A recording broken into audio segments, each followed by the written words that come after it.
በአንድ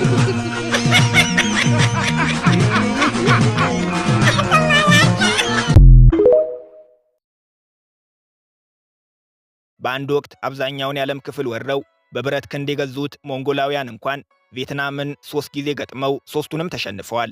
ከቻይና ቅኝ ግዛት ከወጡ በኋላ ቪየትናማውያን ለ600 ዓመታት በሰላም ኖረዋል። በ17ኛው ክፍለ ዘመን ግን ጠላት የሚፈራው ክንዳቸው ለእርስ በርስ ጦርነት ተነሳ። ሲጀመር ግጭቱ የሁለት ቤተሰቦች ነበር።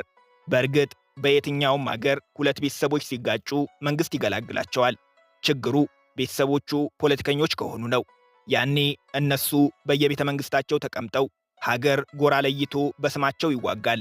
ይህ የመንፈሰ ጠንካሮቹ ቪየትናማውያንም ደካማ ጎናቸው ሆኖ በሁለት ቤተሰቦች እየተመሩ ጎራ ለይተው ለ200 ዓመታት ተዋጉ።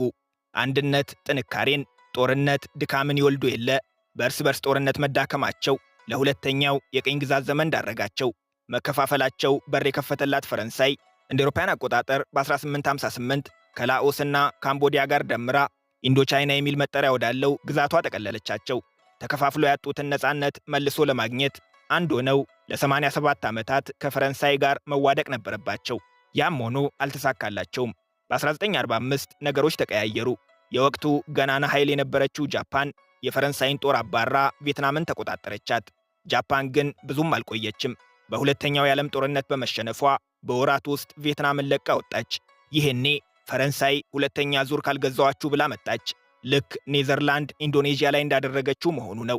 የለም ያሉ በሆቺሚን የሚመሩ የቪየትናም ልጆች ለተጨማሪ 18 ዓመታት ከፈረንሳይ ጋር መዋጋት ነበረባቸው። ተሳክቶላቸው ዳግም ላትመለስ ፈረንሳይን አባረሯት። ችግሩ ግን ምዕራባውያን አገራት አካላቸው እንጂ ሴራቸው አይወጣም። ፈረንሳይ ቪየትናምን ለቃ ስትወጣ ለአጭር ጊዜ ተብሎ የተፈረመው ስምምነት ሌላ ጣጣ መጣ። ቪየትናም ሰሜንና ደቡብ በሚል ለሁለት ተከፈለች። በሰሜን ቪየትናም ኮሚኒስቶቹ እነ ሆቺሚን ነበሩ። አሜሪካ ደቡባዊ ቪየትናምን ተሽቀዳድማ ያዘቻት። እነ ሆቺሚን አንድ አገር ለመመስረት፣ አሜሪካ ደግሞ ደቡባዊ ቪየትናምን ለመገንጠል ጦርነት ገጠሙ። አሜሪካ በቀላሉ የምታሳካው መስሏት የጀመረችው ጦርነት በታሪኳ ከባድ ኪሳራን ያስተናገደችበት፣ ለ20 ዓመታት ያቆሰላት፣ በመጨረሻም በቃኝ ብላ በሽንፈት የወጣችበት ጦርነት ሆነ። በቪየትናም ጦርነት ብቻ 58200 የአሜሪካ ወታደሮች ሞተዋል፣ 300,000 ቆስለዋል።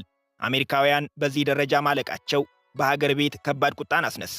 የወታደር ምልመላ ሥርዓታቸው ላይ አዲስ ሕግ እንዲወጣም አስገደደ። ከ1973 በፊት ዕድሜው ከ18 እስከ 26 የሆነ ማንም አሜሪካዊ ወጣት ሀገሩ ጦርነት ላይ እስከሆነች ድረስ የውትድርና ጥሪ ሲደርሰው ለሀገሩ የመዝመት ግዴታ ነበረበት።